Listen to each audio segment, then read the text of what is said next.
नामांकन प्रक्रिया जारी। नितिन नबीन के नाम पर फैसला संभव। कल नितिन नबीन की हो सकती है ताजपोशी। हरियाणा में बीजेपी नेताओं की आपसी तकरार पर पार्टी सख्त। जल्द नेताओं की बयानबाजी पर संज्ञान लेगी बीजेपी। न्यूज 18 पर बोले प्रदेश अध्यक्ष मोहन लाल बड़ोली, पार्टी का अनुशासन भंग नहीं होने देंगे। हरियाणा में मनरेगा के नाम पर संग्राम जारी। भूपेंद्र सिंह हुड्डा ने सरकार पर फिर साधा निशाना। सीएम बोले कांग्रेस की पीड़ा सिर्फ सियासी, जिनके साथ ये ढिंगम ढिंगा करते हैं वो प्रस्ताव लाए लेकिन सुझाव नहीं। 21 जनवरी को हरियाणा आएंगे राहुल गांधी। कुरुक्षेत्र में जिला अध्यक्षों के ट्रेनिंग कैंप में पहुंचेंगे। हरियाणा उत्तराखंड के जिला अध्यक्षों से करेंगे चर्चा। झज्जर में बीजेपी नेता के भाई के साथ पुलिस की मुठभेड़ का मामला गरमाया। खापों का पुलिस पर मनमानी करने का आरोप। पंकज अहलावत को छोड़ने के लिए 7 दिन का दिया अल्टीमेटम। करनाल में अब बिना वाहन रुके कटेगा टोल। बस्ताड़ा टोल प्लाजा पर multi lane free flow system का जल्द होगा ट्रायल। चलती गाड़ियों से होगी ऑटोमेटिक टोल वसूली।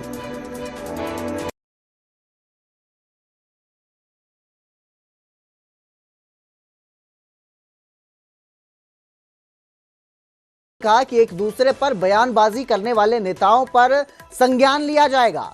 नेताओं को बुलाकर बातचीत की जाएगी। मोहनलाल बड़ोली का ये कहना है और इसके साथ ही उन्होंने कहा है कि पार्टी का अनुशासन भंग ना हो, इसका भी पूरा ध्यान बीजेपी रखेगी।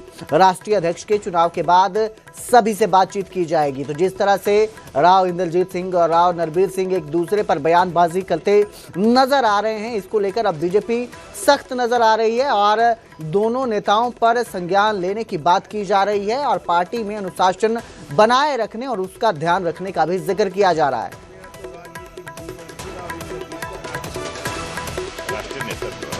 का ध्यान।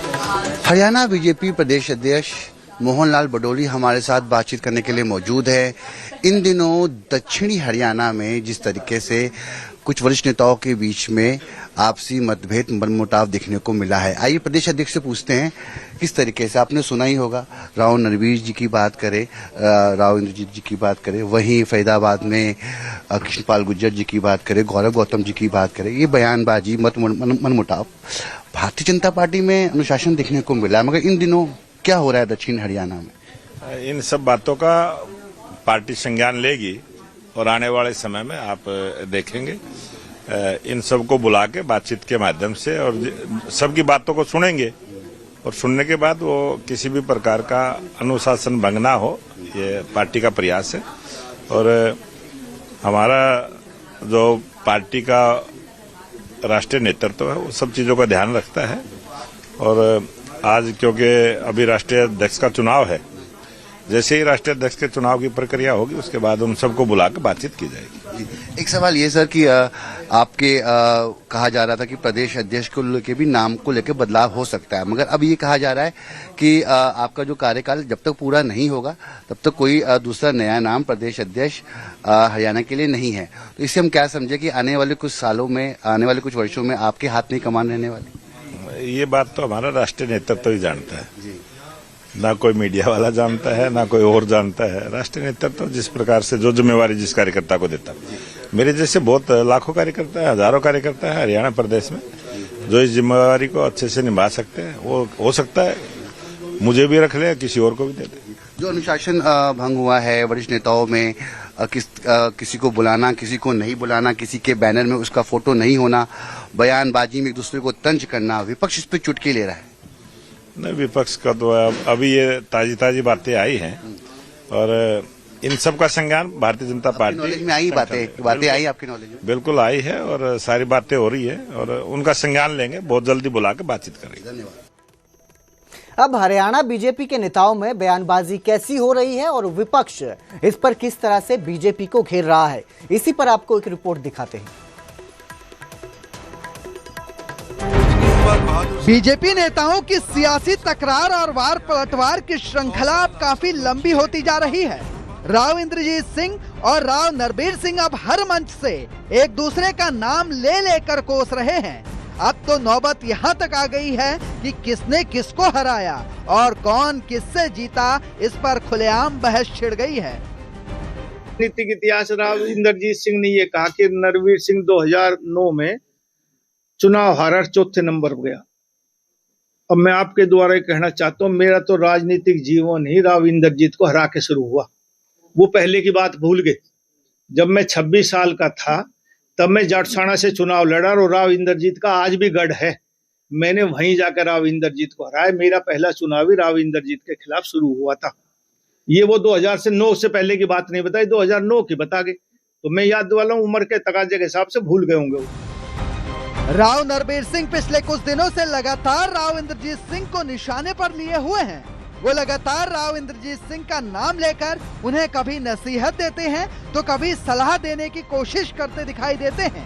पिछले साल के आखिर में उन्होंने राव इंद्रजीत सिंह का नाम लेकर उन पर बोलना शुरू किया था। तब राव नरवीर सिंह ने कहा था, मैं खिलाफत करता तो राव इंद्रजीत सिंह इस बार गुरुग्राम लोकसभा सीट से चुनाव नहीं जीत पाते, लेकिन उन्होंने मेरी कभी मदद नहीं की। इसके बाद पिछले दिनों ही रेवाड़ी में उन्होंने कहा कि 1 या 5 विधायकों से कोई सीएम नहीं बन जाता। राव इंद्रजीत सिंह को बीजेपी ने जो सम्मान दिया वो किसी को नहीं मिला है। वहीं अब उन्होंने ये तक कह दिया है कि मेरा तो राजनीतिक जीवन ही राव इंद्रजीत को हराकर शुरू हुआ है। किसी आदमी के एक कहने से वोट नहीं मिलता। पार्टी जब अच्छा काम करती तभी आम जनमानस अपना मानस बनाता है कि मैंने इस पार्टी के हक में मतदान करना है। और ये भारतीय जनता पार्टी के काम का ही नतीजा है कि तीसरी बार लोगों ने सरकार बनाई है। कोई ऐसी बैठ जो आपका आदमी के मन की जो इच्छा होती है वो आदमी व्यक्त करता है। और प्रजातांत्रिक प्रणाली में यही एक तरीका अपनी बात कहने का। अब राव इंद्रजीत सिंह और राव नरवीर सिंह के बीच जारी इस तल्ख बयानबाजी को लेकर विपक्ष भी बीजेपी को घेरना शुरू कर चुका है। कांग्रेस ने इसे बीजेपी की टूट फूट बताते हुए बीजेपी के अनुशासन और एकता पर सवाल उठाए हैं।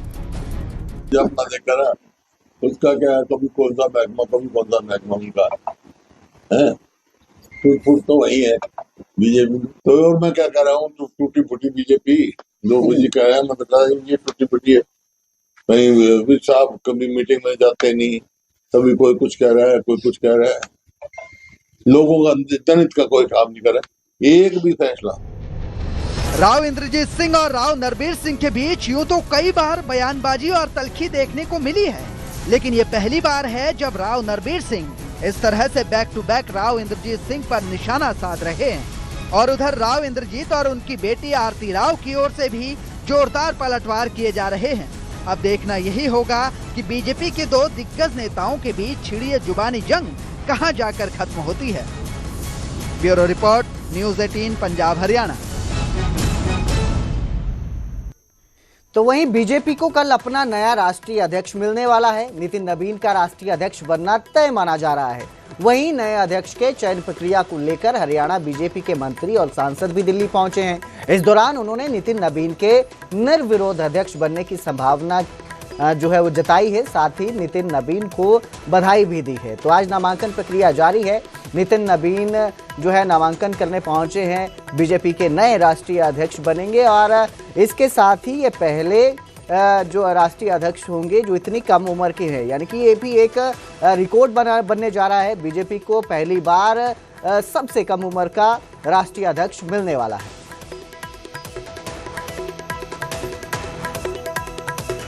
परंतु संभवतः लगता है कि निर्विरोध ही हमारे राष्ट्रीय अध्यक्ष जी का चुनाव हो जाएगा। आज तक ऐसी परंपरा हमारी पार्टी की रही है। जब प्रस्तावक में खुद प्रधानमंत्री हो तो किंतु परंतु तो होता नहीं। अब वो तो विषय है ही है ना, परंतु आज तक कभी ऐसा हुआ नहीं देश के अंदर। पहली बार ऐसा होगा ये भी संभव नहीं है।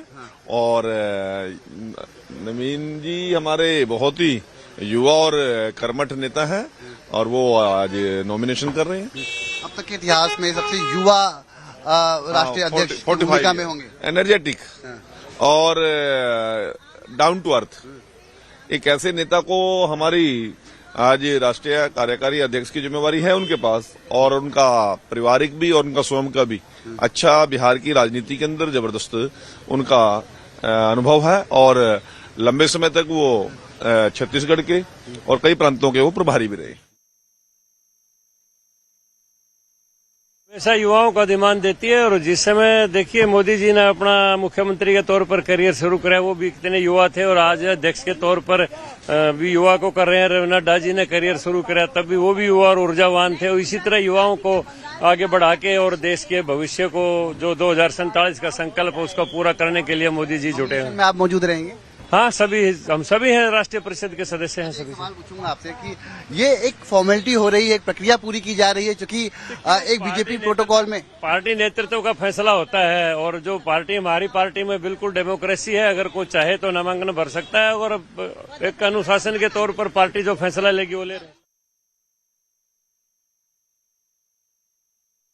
ये भारतीय जनता पार्टी का सौभाग्य है कि एक ऊर्जावान, नौजवान और बहुत ही एक्सपीरियंस जो 5 समय के विधायक रह चुके हैं, धरातल से जुड़े हुए हैं, प्रभारी रहे हुए हैं अलग अलग प्रदेशों के, वो जो है हमारे अध्यक्ष बनने जा रहे हैं। और एक प्रक्रिया के तहत कि प्रॉपरली किस तरह से इलेक्शन होता है वो इस पार्टी के अंदर होता है, तो ये निश्चित तौर पे जो है बहुत ही सौभाग्य की बात है। निर्विरोध कहा जा रहा है कि निर्विरोध चुने जाएंगे, क्योंकि ये एक प्रक्रिया है, जैसा आपने भी कहा, जिक्र किया, जब प्रस्तावक खुद प्रधानमंत्री हों तब किंतु परंतु नहीं।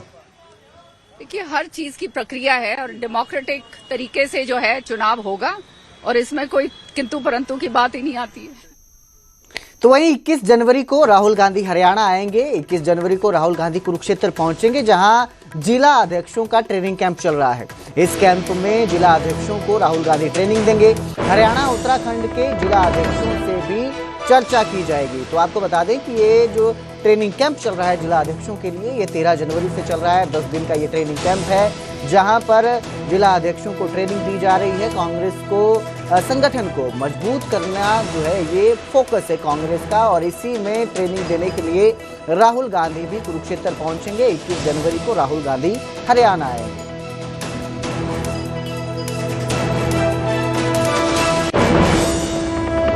कुरुक्षेत्र में चल रहे कांग्रेस जिला अध्यक्षों के ट्रेनिंग सेशन के दौरान हरियाणा कांग्रेस के नेता लगातार प्रदेश सरकार को भी निशाने पर ले रहे हैं। हरियाणा कांग्रेस के अध्यक्ष राव नरेंद्र सिंह और विपक्ष के नेता भूपेंद्र सिंह हुड्डा ने बढ़ते अपराध, कानून व्यवस्था और भ्रष्टाचार के मुद्दे पर प्रदेश सरकार को घेरा है।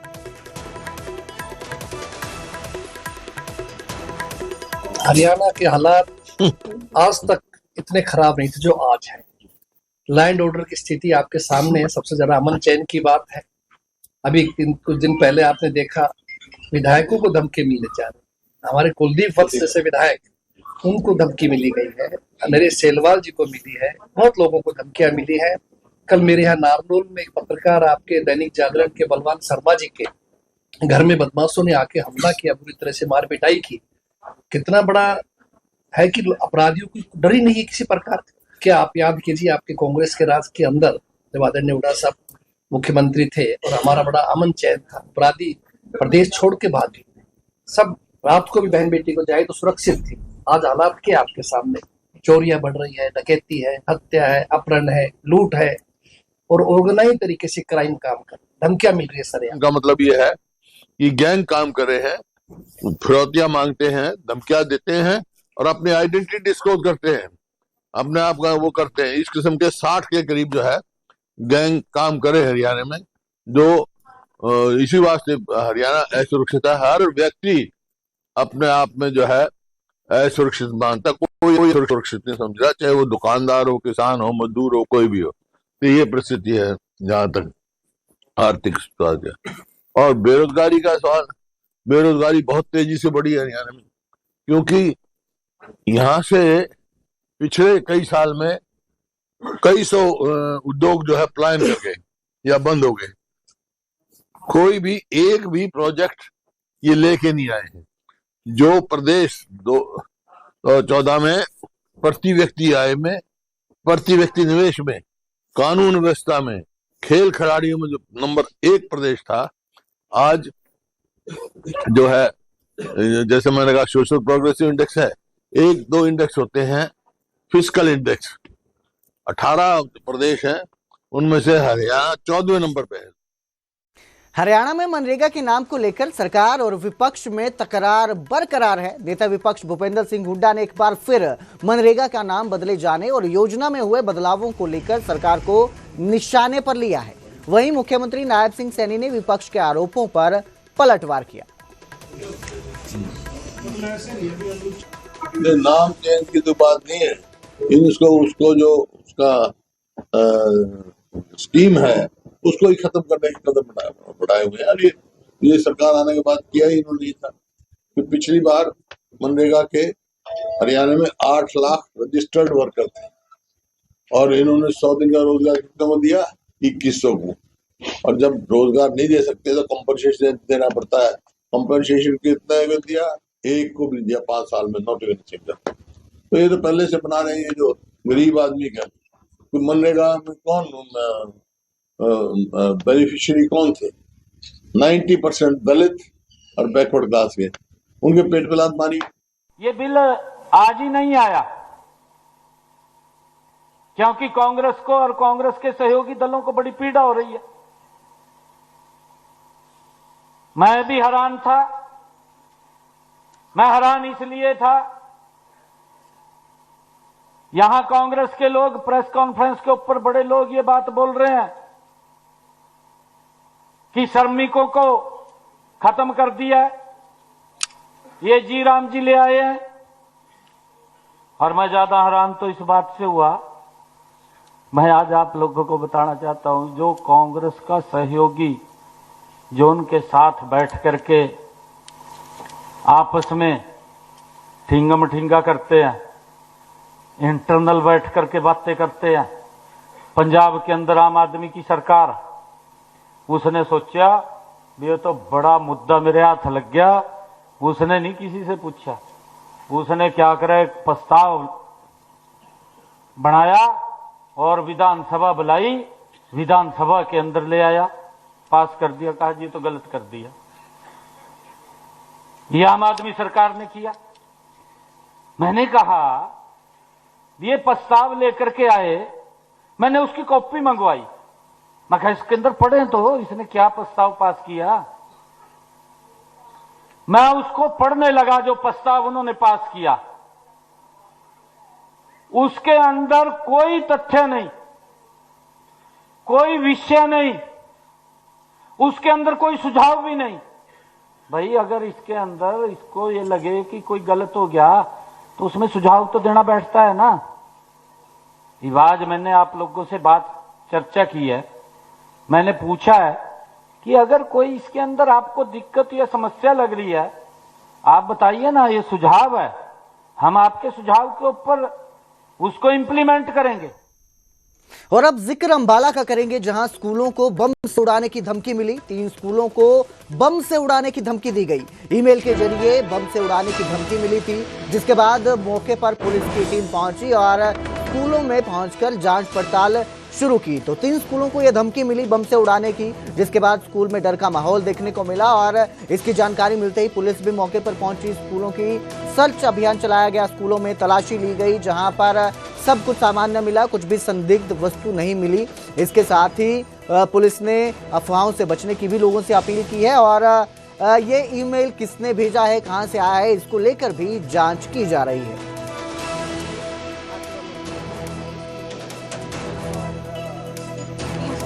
स्कूल ब्लास्ट के लिए लिखा है और फेक है, सब समझते हैं। पुलिस को इन्फॉर्म किया है, पुलिस अलर्ट पे है, हम अलर्ट पे हैं। सर्च हो गया है एक बार स्कूल का थोरो। कितने स्कूलों को है आपकी मेल के साथ? हमारी मेल के साथ 2 और स्कूल थे, एक केंद्रीय विद्यालय नंबर 1 और एक एसएजएन मॉडल। पुलिस को सूचना दी क्या? पुलिस को सूचना दे दी गई थी, पुलिस आ गई थी, पूरा दस्ता आया हुआ था। सर्च हमने पूरे स्कूल में किया है, सब ठीक है, नॉर्मल है। ऐसी फेक न्यूज से हम नहीं घबराते, और जब पुलिस हमारे साथ है, पेरेंट्स हमारे साथ हैं, बच्चे हमारे साथ हैं, पूरी टीम हमारे साथ है, मीडिया हमारे साथ है, हमें डरने की जरूरत नहीं है।